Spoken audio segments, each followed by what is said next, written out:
And we're going live. Oh my gosh, what's up, guys? It is Alexandra here, founder of Life with Herpes. It has been a minute since I've gone live.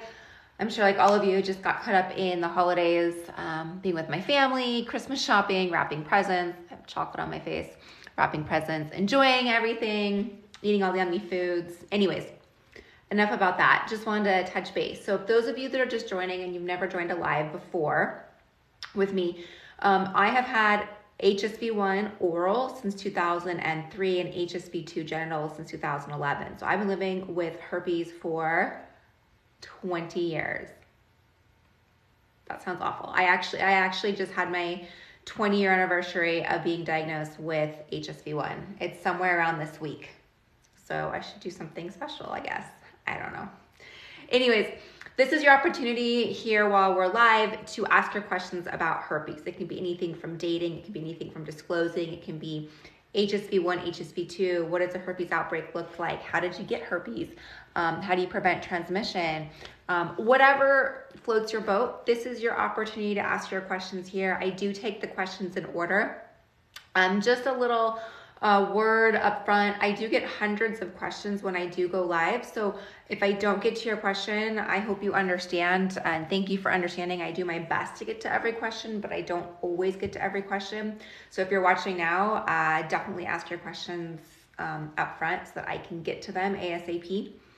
And also, if you are watching this and either you have herpes or you know someone that has herpes and you're like, oh my gosh, they need to hear this, please feel free to forward it, share it with other people that can help them, whether it's educate, whether it's create a support around it. Yeah, that's why I'm here. That's why I'm here talking about it. So as far as just being diagnosed with herpes, if that's something that you're just going through, the number one thing I'd recommend doing is educating yourself on herpes. So like, what is herpes? What is it exactly? In fact, there's over 100 different types of herpes. The ones that we're talking about right now are HSV1 oral and HSV2, which could be HSV2 genital, HSV2 oral, HSV1 oral, HSV2 genital. We're talking about HSV1, HSV2, so oral herpes, genital herpes. What's wild about this is the majority of the population actually has this, yet we know nothing about it. We stigmatize it. We make fun of people with it. We jab at people with it. And it's something that we all, not all, but majority of us are living with. So for example, 2 out of 3 people are living with HSV1. That's a lot of people, 2 out of 3 people. So when you think about that, think of your family. Think of 3 people in your family that are dear and close to you. Statistically, 2 out of those 3 people have HSV1. And then think of HSV2. The statistics change on it, but 1 out of 6 people have HSV2. So once again, think of 6 people you know, statistically 1 out of those 6 people has HSV2. So it is extremely, extremely common, and it comes down to roughly about 80% of the population is living with herpes. So when you hear that, like, whoa, how is it that many people are living with herpes? And why is there such a stigma, and why are we not talking about it? And it's because most people will never be diagnosed. Most people don't even know they have it. So that's kind of the thing that can be frustrating, is that, and why it continues to be transmitted, is most people don't know they have herpes.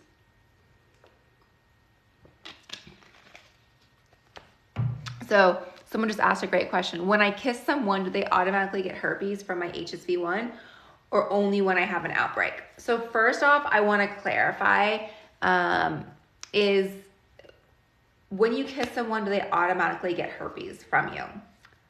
Number one is, where do you have herpes? So if you have genital herpes, doesn't matter if it's HSV1 or HSV2. If you have genital herpes, you can kiss someone all you want because you are not contagious in the oral region. You would only be contagious genitally. So that's number one thing to ask. Same thing if you have oral herpes. As far as being intimate with somebody, as long as you're not using your mouth, you can be intimate genitally and not transmit it, or not worry about transmission. So those are just some things to keep in mind.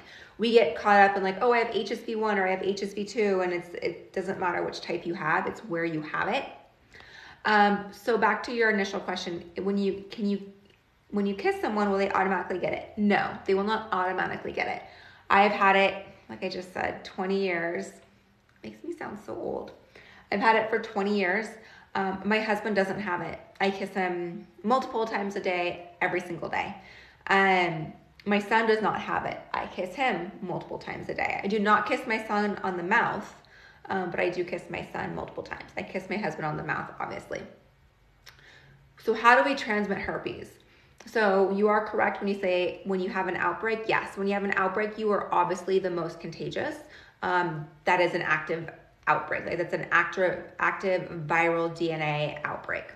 So yeah, that would be the most contagious time. The next would be during viral shedding. Here's the catch.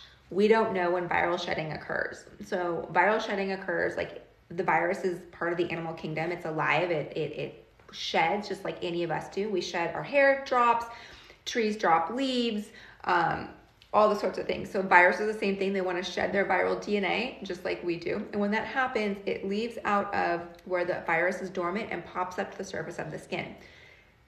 Sometimes there may be symptoms like a tingle, but most of the time it's going to be an asymptomatic shedding, meaning we as the host that have herpes don't know that we are actually contagious. So 70% of transmissions occur without an outbreak. So that is something that is a very high statistic because we don't know when it's happening. So back to your initial question, when you kiss someone, will they automatically get herpes? No, they won't automatically get herpes. For you specifically, I would just be open and honest with any partner that you're kissing and letting them know that hey, I get cold sores, just FYI, you should know, if I were to have an active outbreak, it'd be contagious. Do you have them? Just kind of have those questions asking the partner. But are you automatically going to transmit it? No, you're not automatically going to transmit it, like I said. Just be aware though, it also can be transmitted down there by doing things with your mouth. So just because you have oral herpes doesn't mean that it means it could be transmitted orally and generally. Hope that answers your question. It was a really long answer to answer your question. And I like your beanie in your profile picture, FYI. Are there any issues while trying to conceive or while trying to get pregnant? There should not be. No. The only thing I could think of is like for some women, they get outbreaks during their ovulation because it's a spike in hormones. So some women get outbreaks when they're like in their flower day or whatever you want to call it. That'd be the only thing. But no, it's completely normal. Everything is normal with trying to conceive. So absolutely, like getting pregnant, all that's normal. While you're pregnant is absolutely normal. The only things that might be slightly different is during delivery. So you'd want to set up a plan with your doctor, and he or she would put a plan together and that you feel comfortable. So what you feel comfortable with your partner, what he or she feels comfortable with, and then what your doctor feels comfortable with. So you guys need to be on a team together. You may say, you know what, I don't want to take any risk. I want to have a cesarean. Great. You maybe have a doctor that's like, hey, I don't want to take any risk. I want to have a cesarean. If you're like, I really want to have a vaginal birth, I had a vaginal birth. That was really important to me. So my doctor was like, great, we can make that happen. So you put together a plan, what's going to work, and some steps in place. I took the antiviral a couple of weeks before, and so on. So those were just some things to keep in mind, and you can put that plan together with your doctor. I'm not a doctor, so definitely put that together with your doctor. But as far as getting pregnant, it's totally normal and natural, and have fun and enjoy it. People ask me all the time, like if you have genital herpes, if you have genital herpes, do you like have to go through IVF? Absolutely not. Like I would say if you are at the point of trying to conceive, trying to have a baby, make a family with somebody, condoms and herpes should be the least of your worries. Obviously you don't want to transmit it to a partner, and I get that. But as far as when it comes to the whole scheme of things of like bringing a child into this world, should be your least worry. So, yeah, there's a lot of other things that come into play. How do you know if you're in an active outbreak? So for me personally, I have a tingly sensation. For me, it feels like maybe a spider is walking on my hand, and then not on my hand, but like where I get my outbreaks genitally. And I could be fatigued. I could have some swollen lymph nodes, but then eventually it turns into a blister or a paper cut. So that's for most people. They do get active blisters. It can be one blister, it can be a cluster of blisters, or it can be a paper cut. And the paper cut is a lot of times what throws people off. They're like, well, I don't have herpes. I just have this little cut. It must just have been abrasion. It must have been I nicked myself shaving. It must have been I cut myself or something. A herpes outbreak can be a cut. You've had it since 2017 and mine has been mostly asymptomatic. That's awesome. A lot of people are going to be jealous of that because a lot of people do get back-to-back outbreaks. But the majority of the population are actually asymptomatic because we don't know we have it. We wouldn't be getting tested for it, and so we don't know we have it. How TMI can we be here? You can be very TMI here. You just have to be careful with the language that you use. So definitely go for it. Let us know. I look like AOC. I have been told that a couple of times, and I don't know if that's because my name is Alexandra, so it gets pulled in that direction. Anyways, you love my blouse. Thank you. I got it. I decided enough with the holidays. I'm ready for Valentine's. Enough for the Christmas jingle bell red look. I'm ready for Valentine's. That's what I was feeling. Just FYI. How do you feel about viral shedding? I mean, I feel like I don't like it. But I don't have, so for me personally, if it's something I can't see and it's something I can't control, I have to let it go. My husband is aware of viral shedding. My husband is aware that he can get it without me having an outbreak. I take supplements daily. I take Lysine, I take Monolaurin, and I take angiographis. I take these daily. They're from Palmera Health. I have it linked in the bio for you. You can check it out. I believe that if I'm taking these, I'm doing everything I possibly can to prevent transmission, to prevent outbreaks, to prevent viral shedding, to prevent transmission to my husband. So I feel comfortable with this. Now, other people might say, hey, I want to do more. Other people might say, I want to use condoms. Other people might say, you know what, I want to take the antiviral. So it's what do you and your partner feel most comfortable with? I no longer take the antiviral daily. I only take supplements, and I only do things naturally and topically to help prevent outbreaks. So that is what I personally feel comfortable with, and I feel that it's definitely helped with my outbreaks. But that's not, it's what do you and your partner feel comfortable with?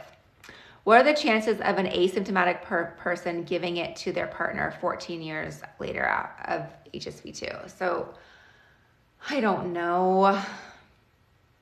I've heard so many statistics. I would say the chances are, I can't give you a percent, right? Everyone's going to have a different percent in a calculation. I would say that the chance is low. The less likely you have outbreaks, the less likely you are to transmit it. The longer you've had the virus, the less active the virus is in your body, the less active it is in shedding. I would say the stronger your immune system, so the less likely that you are getting, feeling run down, that you're burning your body, burning a candle from both ends. I would say you have a less chance of taking Monolaurin, you have a less chance of taking Lysine. When you're taking these things, it's helping suppress the virus internally and helping fight the virus naturally inside your body. So I'd say it's a less likely chance of transmission. So I hope that helps.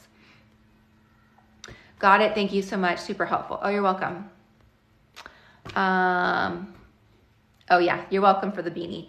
Can someone with no symptoms do skin to skin with a newborn? So I am skin to skin with my son all the time, and I was always skin to skin with my son.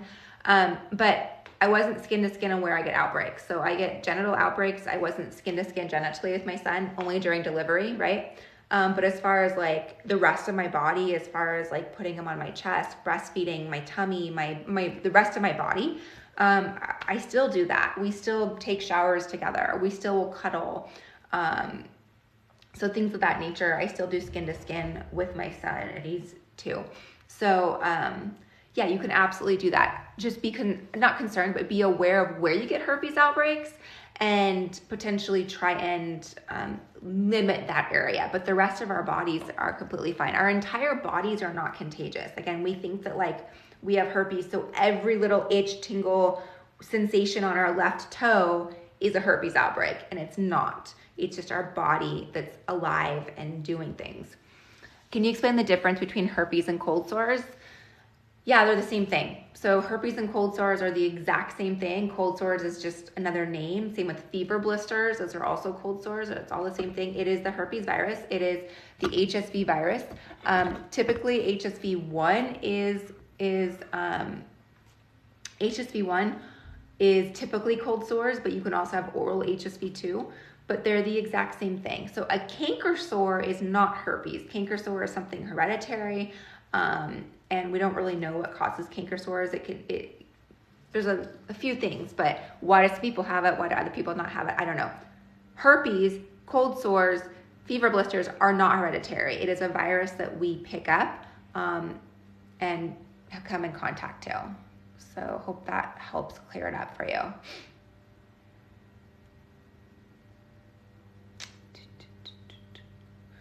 Guys, I'm just trying to go back.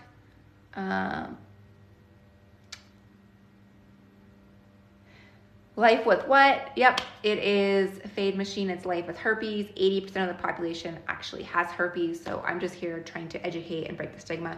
Also, guys, I thank you for the hearts. I thank you for joining me. If you know anybody that has herpes or potentially has herpes, or you think has herpes, or maybe you have herpes, just share this information. This is why I'm live, so that I can educate. I can defunk it, I guess I don't know if that was really the word, but I can just definitely help destigmatize it and help with any myths that we may have about herpes. Is it safe to take when you are pregnant? Safe to take what? So again, I'm not a doctor, so do your own research, but as far as the supplements like the Lysine and Monolaurin, there are no studies done on it. I personally did not take them when I was pregnant. Same with the antiviral. I did not take the antiviral when I was pregnant until the very end. And so, oh, look at that. That was cool. Thanks. Yeah, I didn't take it until the very end, until it was the last few weeks. So I'm like, you can't eat a turkey sandwich, so why would I put something in my body that is a medication? That was just my personal belief. How do you know you have it if you've never had an outbreak? Do you test without an outbreak? Yeah, so there's a couple ways to be tested, but you can do a blood test, and the blood test is going to tell you if you have it in if you have antibodies for the herpes virus. So yeah, you can go get tested, ask for the herpes HSV1, HSV2 antibody test, and it'll tell you if you have the antibodies. If you have the antibodies, you have the virus, even if you've never had an outbreak. My one and only outbreak was back in 2018. That's awesome. That's so awesome that you don't get outbreaks. How did you tell your partner, and how well did he receive it? So my husband, when I told him, I actually told him the day I was diagnosed, which was in 2011. He was not my husband then. He was a colleague. So I walked into the office and he was like, "Are you okay?" And I just, I was not okay. And so when I told him, it was very different. I was telling a colleague.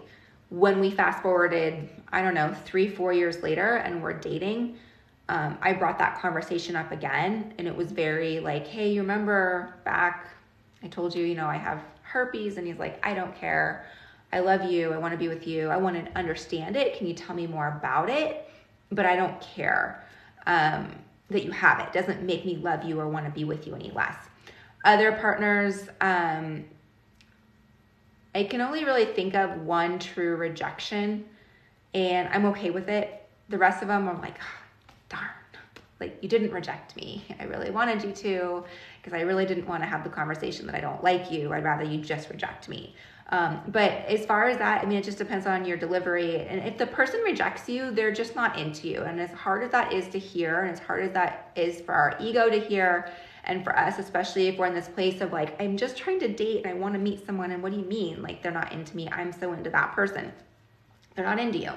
They're not into you. They're not either emotionally mature to have that conversation, or they're never going to change their mind on an STD.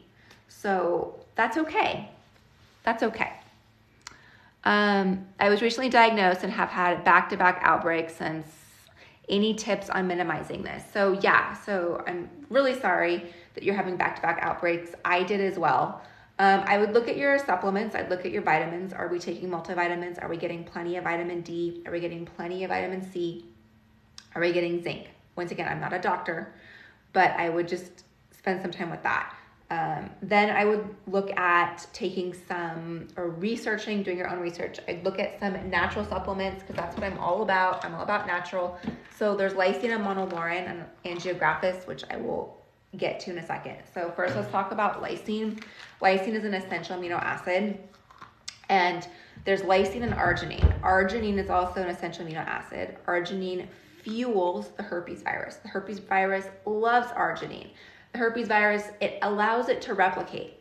So anything that we're fueling, we don't want replication of the herpes virus, right? We want to suffocate it. We want to, we want to like round up weed control for that herpes virus, right?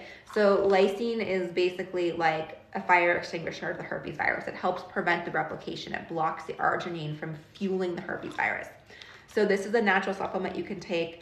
I take this daily, and I will take it when I also, like if I feel like I have a herpes outbreak coming on, I will take more of it. So this is something I take daily.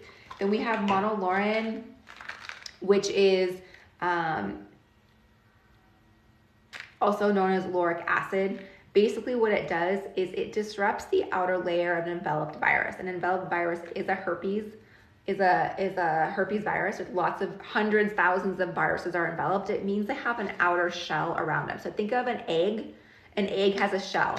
Think of the shell, our immune system not being able to penetrate. Well, what Monolaurin does is it goes in and it disrupts that virus, that shell, so that our immune system can go in and penetrate it. Not only for the herpes virus, but other viruses in our body. We obviously have lots of viruses in our body that we pick up daily. So if you have something else going on in your body, like you have a cold or you have whatever you have going on, your immune system is going to focus on something else, and like, oh, you have a cold, let's focus on that.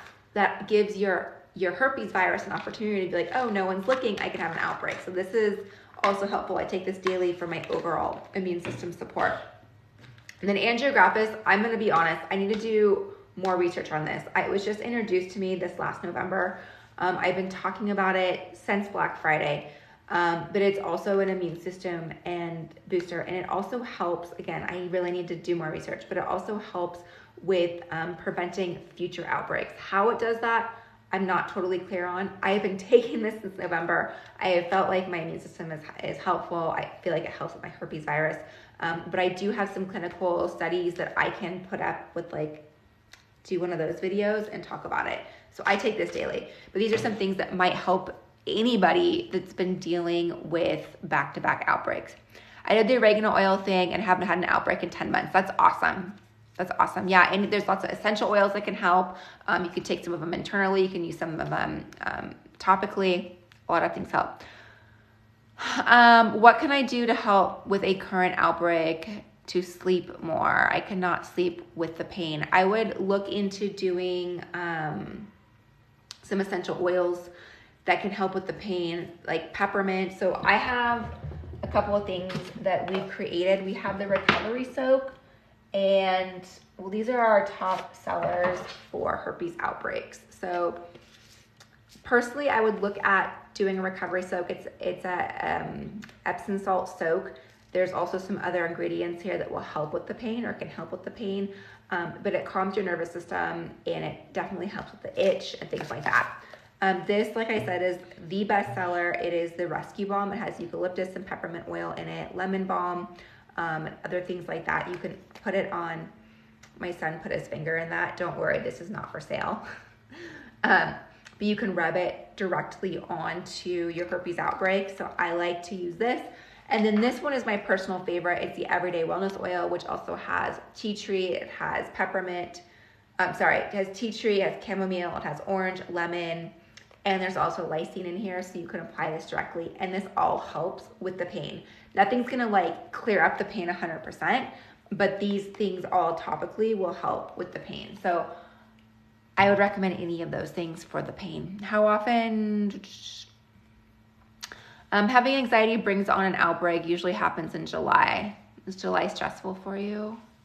I get outbreaks when I have anxiety or just adrenaline pumping in my body if I'm under deadlines, or like I'm working on my master's currently, and anytime I'm on deadlines, I'm like, oh my gosh. So these are the supplements I take. They're all linked in the bio for you. You do get a discount by using the promo code LWH. But these are awesome. Like I said, I take them daily. I got diagnosed this year and can't tell you what to do. I've had back-to-back outbreaks. So yeah, what I was just talking about, some of these things topically, as well as making sure we have supplements. Your doctor misdiagnosed it as a yeast infection. I took for my ex to get diagnosed. Oh, you got it from your ex. That's, yeah, from cheating. I'm sorry. That's really unfortunate. You got those vitamins because of me and you love them. I am so happy to hear that. I think they're great too. Double when you feel like you're going to get an outbreak. Absolutely. Like, double up on your vitamins. Like, I take more vitamin C if I feel like I have an outbreak. I take more zinc if I feel like I have an outbreak.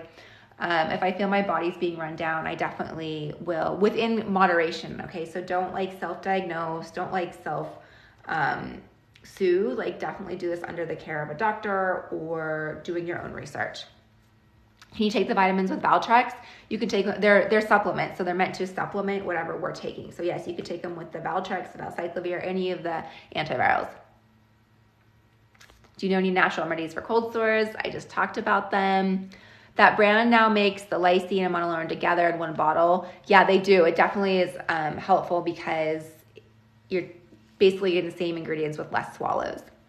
Can you have kids? Yes, I'm a mommy. I have a little boy. You can have kids. Can you see the bottles again? Absolutely.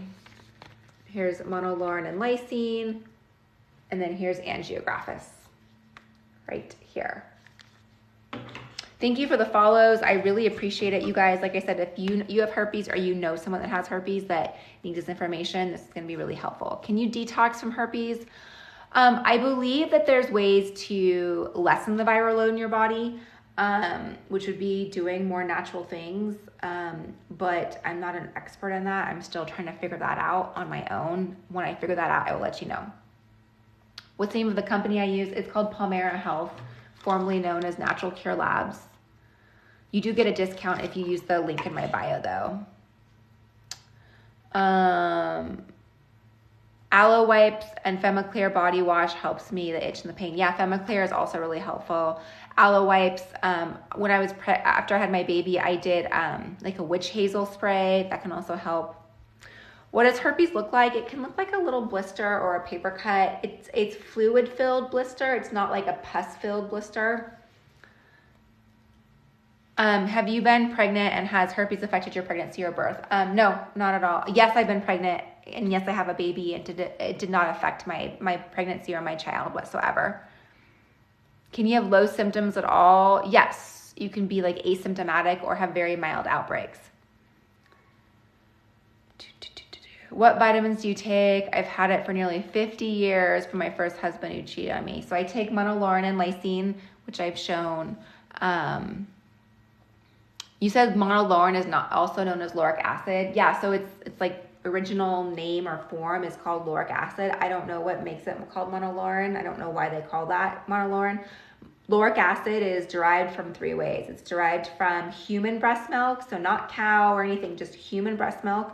It's from coconuts and from kernel palm oil. So humans are the only ones that give it to their offspring when we breastfeed. Lysine, yeah, Lysine's really helpful. When was my last outbreak? I don't remember. I mean, it was last year. I don't know. It was probably early November.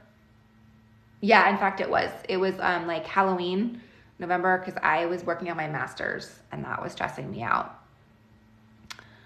I got it from my oral herpes. I got it from my date kissing me goodnight, and genital herpes. I got it from my boyfriend not knowing that he had it. So, all right, guys, thank you for joining me. I hope I got through all your questions. Thank you for the hearts. Thank you for the shares. I truly, truly, truly appreciate it. And thank you for the follows. Like I said, I am here to answer any questions. So if you know someone that has herpes or needs to hear this information, please forward it. I am here trying to support everybody that is living and trying to remove the shame and the stigma that goes around with it. Keep asking your questions. I will be live again. Like I said, I appreciate you. Happy New Year. Happy 2023. All right, guys. Have a great day. Bye.